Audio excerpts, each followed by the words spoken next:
So you can see behind me we just finished up our third exterior wall of mortar. I'm sure you noticed that we tried a different method of holding the mortar together. We're using this wire mesh. The reason why we didn't use this earlier is because we thought it would be a little bit too tricky to get it in between the logs. The gaps between our logs are pretty small, and we weren't sure if we were going to be able to properly get it in between the logs.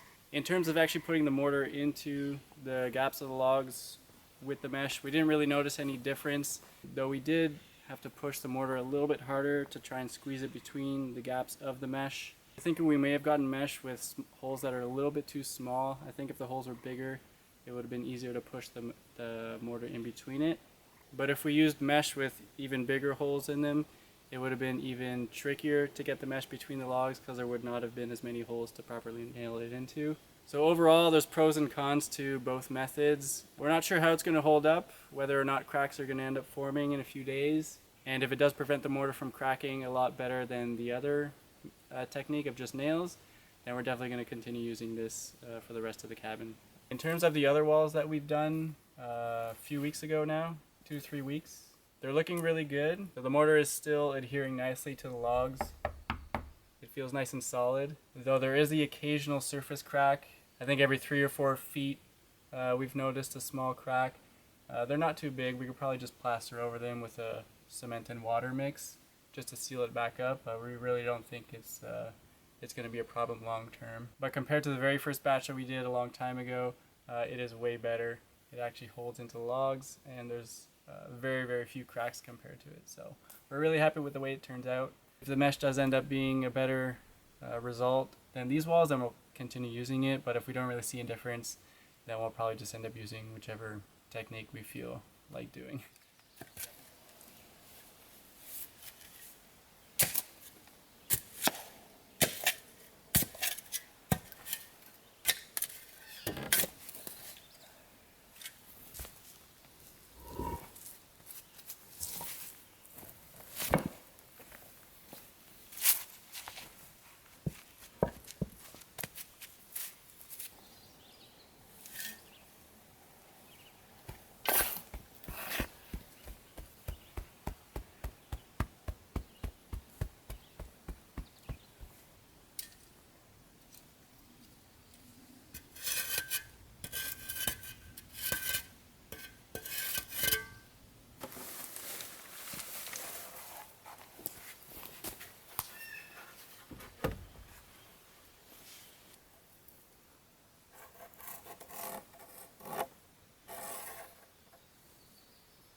So it's finally time to get some power up at the cabin, and we decided to work with Jackery, today's sponsor. So they were kind enough to provide us with the Explorer 2000 Plus. It's a portable power station, and they also provided us with 200 watts of solar panels and this other thing here, which we'll actually explain a little bit later.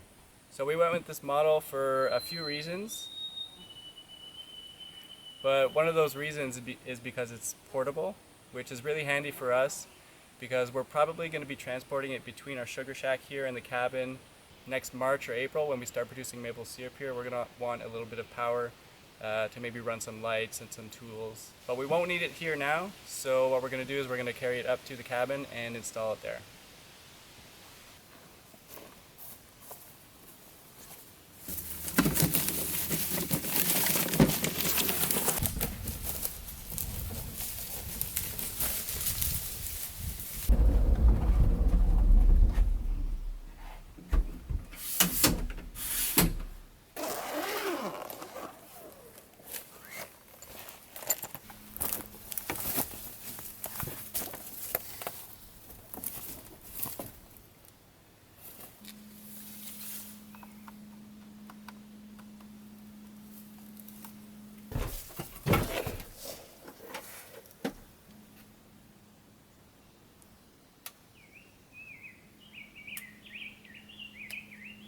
So on its own, the Explorer 2000 Plus has 2 kilowatt hours of storage capacity. But the other main reason why we got this model is because it's very easy to add capacity to it. And this is what this is for. So this adds another 2 kilowatt hours of capacity to our system, which essentially doubles it. And if we wanted to, we could add even up to 4 on top of this. So that would give us a total of 12 kilowatt hours. So we think that'll be really useful for us in the future because today is the summer solstice, so we're getting plenty of power, but we're not sure how this is going to hold up in the winter time. If we need more capacity, it'll be really easy to just add on to it.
Since the power bank is portable, it allows us to bring it in and out of the cabin pretty easily, which allows us to edit our videos on the porch in the evening after long days of work. So it perfectly fit our lifestyle and what we wanted.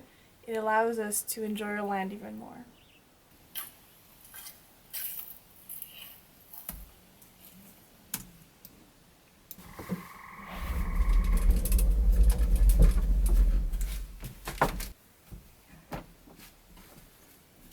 So we also use it to run our 12-volt fridge. Since he has such a big capacity, we can run the fridge overnight no problem. So just to show you guys, we're going to plug the fridge in. We'll see how much power it draws, and then you'll be able to see how many hours of continuous usage of the fridge would take to drain it. So let's check it out. So with the fridge running, it's stabilized between 35 and 40 watts of power consumption. You see down here it'll take about 40 hours for the Explorer 2000 Plus to be drained from the fridge. So it's been a life changer. We've been able to keep our food nice and cold, and we're really thankful for it. So to welcome the Explorer 2000 Plus to the Jackery family, Jackery is going to be having a promotion until July 10th. So we have a special discount code for you guys. You can use our discount code PlusNick to get 9% off all the products that we showcased to you guys today. So you can use that code to get the discount on the Explorer 2000 Plus. You could also use it to get the discount on the Explorer 2000 Plus and 2 times the 200 watt solar cycle panels. Or you can use our discount code on the whole kit that we showed you today. So the Explorer 2000 Plus, the extra battery bank, and 2 times the 200 watt solar cycle panels. So be sure to check the links in the description below and make sure to use our discount code to get 9% off.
Might be able to pull them apart now.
in there than hit, but Low percentage, but success anyway.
Okay.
this.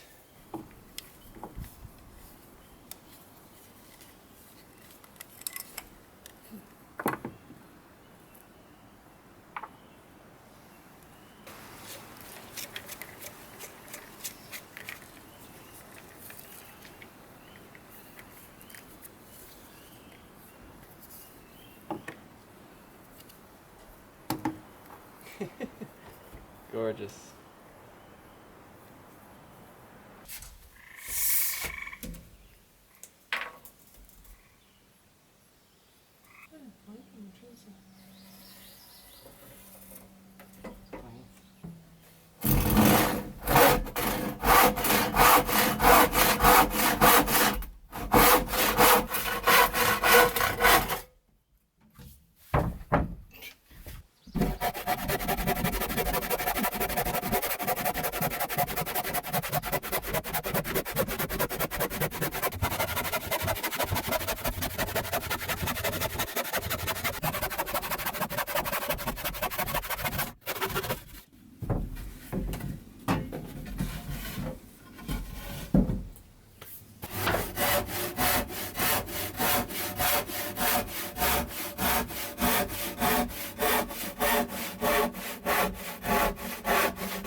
our little shower here is basically done. It was pretty much our first priority when we moved into the cabin full time to fully finish the shower. So we're excited to finally start showering in here. There is still a couple things that we need to do to finish it. So we have just a shower head here, but we need to build a whole structure to actually hold it up. We'll do some piping in the back here so that we can attach it to the wall. Right now it just kind of sits in the tub and we have to hold it manually, which is not the end of the world. And the other thing that we kind of half finished is the outlet drain. So let's go see it now and I'll explain the future plans for that. So you can see that the drain pipe, we have it draining just onto the surface of the ground. So our future plans are to dig a trench for the tube and put it underground, and then dig a big drainage pit just around in this area so that the water can properly drain into the groundwater. But our priority over the past couple weeks has just been to get some sort of shower working as soon as possible, just to maintain our hygiene. So yeah, those are future projects and you'll probably be seeing them in a future episode. We also just wanted to take a second to thank those of you that reached out to us with concerns about the forest fires here in Quebec. We were lucky enough not to be affected by them. They were still a couple 100 kilometers away from us. And we only really had a couple days where the sky looked a little bit orange, but it wasn't anything worse than that compared to some of the footage we saw from nearby cities like Montreal and New York. We had it pretty easy compared to them. So we were pretty lucky on that front to have pretty good air quality here, actually. Thank you all again, and thanks again for watching all our videos. Take care, and we'll see you all in the next episode.